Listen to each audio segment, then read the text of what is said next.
Om Swastiastu, terima kasih saya ucapkan kepada Ibu dosen pengajar atas waktu dan kesempatan yang telah diberikan kepada kelompok kami.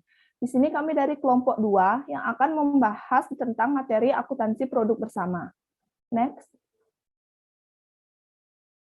Sebelum lanjut ke materi, izinkan saya untuk memperkenalkan diri dan anggota kelompok kami.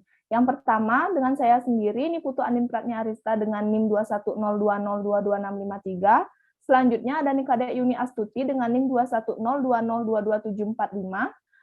Iga Wulandari Laksmi Dewi dengan NIM 21020222656. Dan yang terakhir, Niluh Putu Emma Febrianti dengan NIM 21020222660. Next.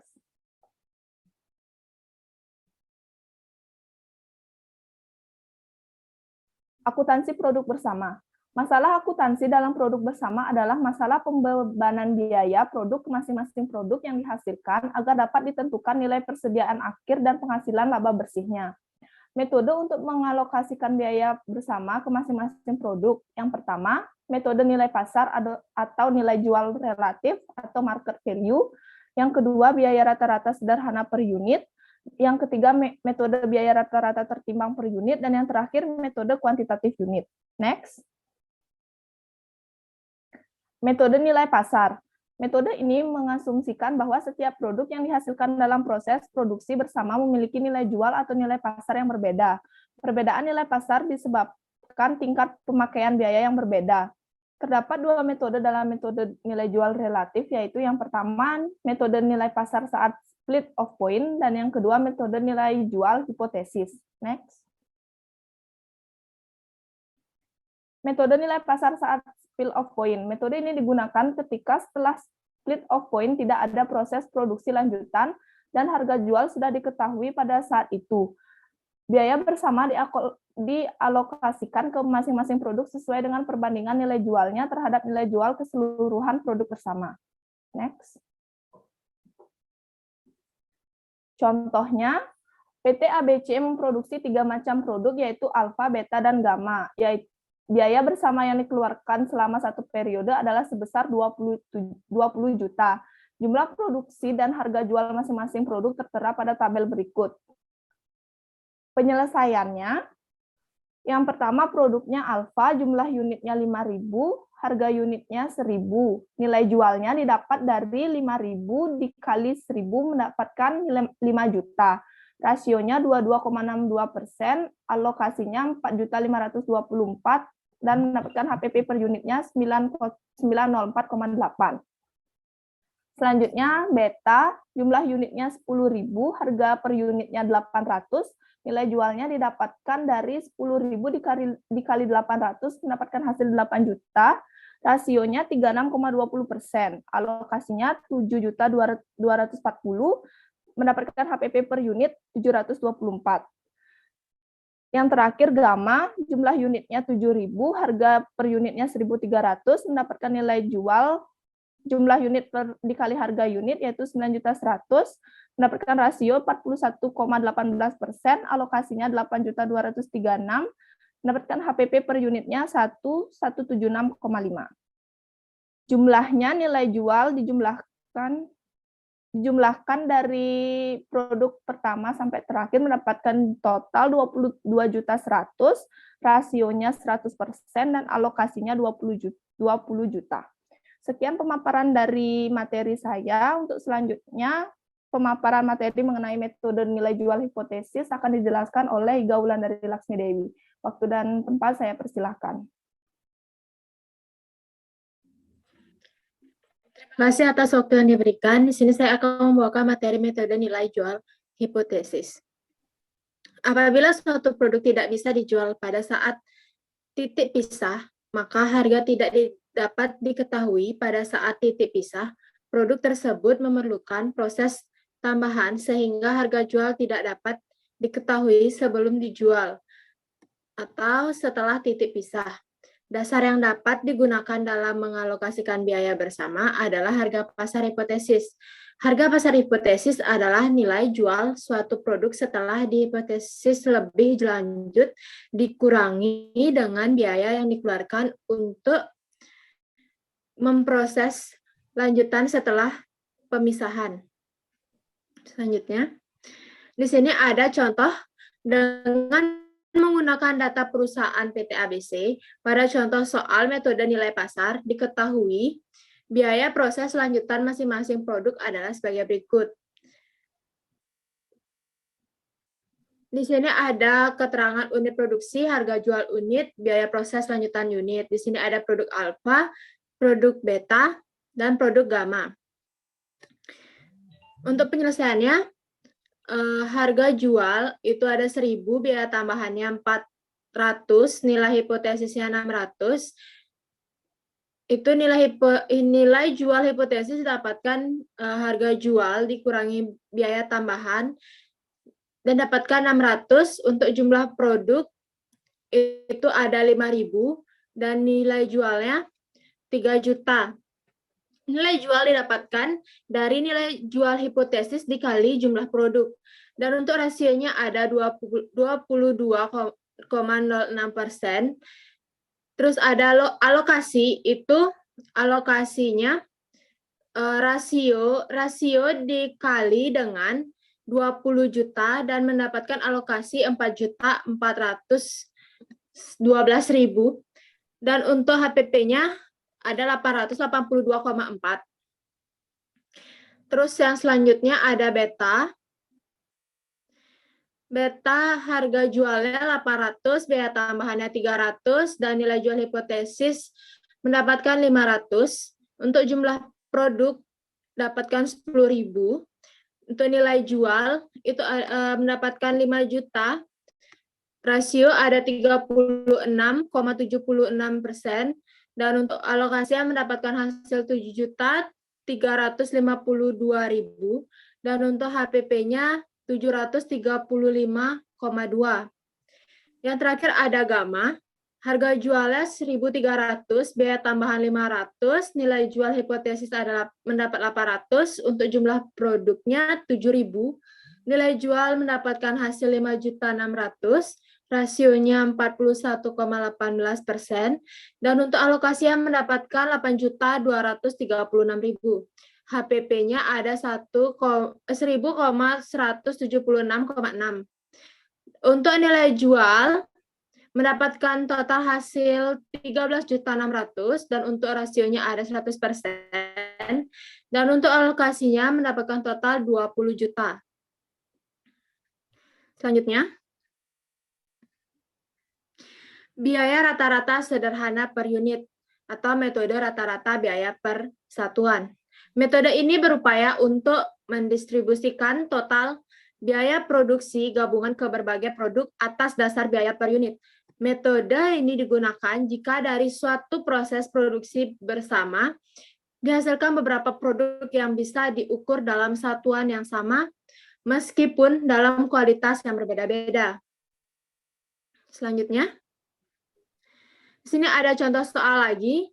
Suatu perusahaan menghabiskan biaya 2 juta untuk memproduksi 1.000 liter produk dari minyak mentah. Rata-rata biaya produksi per unit adalah 2.000. Di sini ada produk bensin, kuantitasnya 350, rata-rata biaya persatuannya ada 2.000, dan alokasi biaya bersama 700.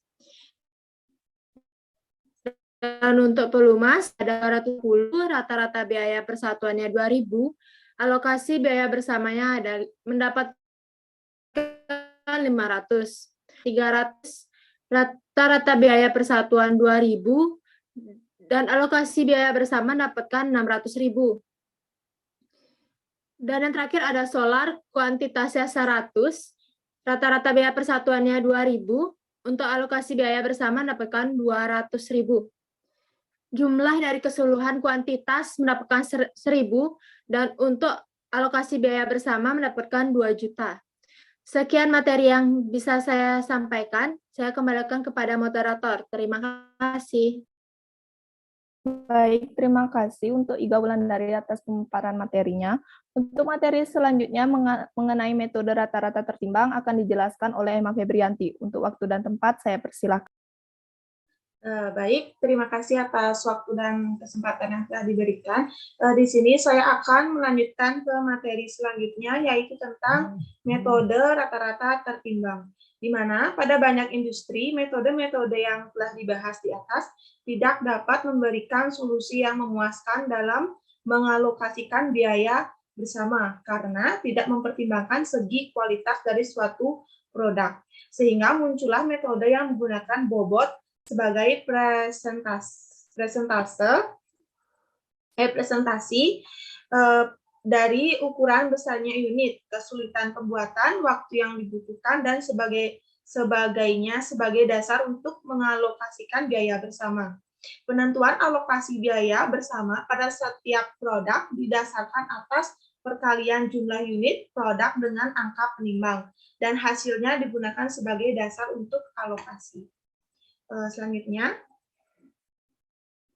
baik, di sini sudah ada contoh soalnya, yaitu dari soal pada metode kedua atau metode rata-rata biaya persatuan. Diketahui bobot untuk bensinnya itu 4, pelumasnya 2, minyak tanahnya 3, dan solarnya 1. Nah, alokasi biaya bersamanya sebagai berikut. Di sini sudah ada rinciannya, yaitu nama produknya ada yang pertama bensin, jumlah produknya itu 350, angka penimbangnya itu mendapatkan 4, jumlah produk dikali angka penimbangnya itu 1.400. Nah, alokasi biaya bersamanya itu tadi sudah didapat sebesar 2 juta. Nah, dan mendapatkan hasil yaitu sebesar Rp965.517. Nah, untuk nama produk kedua yaitu ada pelumas. Dan mendapatkan jumlah produk 250, angka penimbangnya 2, dan jumlah produk dikali angka penimbang itu mendapatkan 500, dan alokasi biaya bersamanya itu mendapatkan Rp344.826. Dan untuk produk yang ketiga yaitu minyak tanah. Jumlah produknya yaitu mendapatkan hasil 300, angka penimbangnya 3, jumlah produk kali angka penimbang itu mendapatkan hasil 900, dan alokasi biaya bersamanya itu mendapatkan hasil Rp620.689. Untuk produk yang terakhir yaitu mendapatkan produk yang terakhir yaitu solar, jumlah produknya 100, angka penimbangnya 1, jumlah produk dikali angka penimbangnya mendapatkan 100, dan alokasi biaya bersamanya mendapatkan Rp68.966. Jadi total keseluruhan dari produk tersebut yaitu jumlah produknya mendapatkan 1.000, jumlah produk dikali angka penimbangnya mendapatkan hasil 2.900, dan alokasi biaya bersamanya itu mendapatkan total sebesar 2 juta. Mengenai metode unit kuantitatif akan dijelaskan oleh Yuni Astuti. Waktu dan tempat saya persilahkan. Baik, terima kasih atas waktunya. Di sini saya akan menjelaskan materi mengenai metode unit kuantitatif atau satuan fisik. Metode unit kuantitatif atau satuan fisik ini berupaya mendistribusikan total biaya gabungan berdasarkan satuan ukuran tertentu seperti kilogram, ton, liter, meter, dan sebagainya. Jika produk bersama mempunyai ukuran yang berbeda, maka harus ditentukan koefisien ekuivalensinya yang digunakan untuk mengubah satuan yang berbeda dalam satuan yang sama. Metode ini beranggapan bahwa setiap produk dapat diidentifikasi sesuai dengan tingkat pemanfaatan bahan baku dalam ukuran satuan yang sama. Baik, di sini ada contoh soal, yaitu berikut adalah data produk yang dihasilkan dari 1 ton batu bara yang menghabiskan biaya sebesar 1 juta. Pada tabel tersebut terdapat produk, kuantitas dalam satuan pon, persentase, dan alokasi biaya bersama.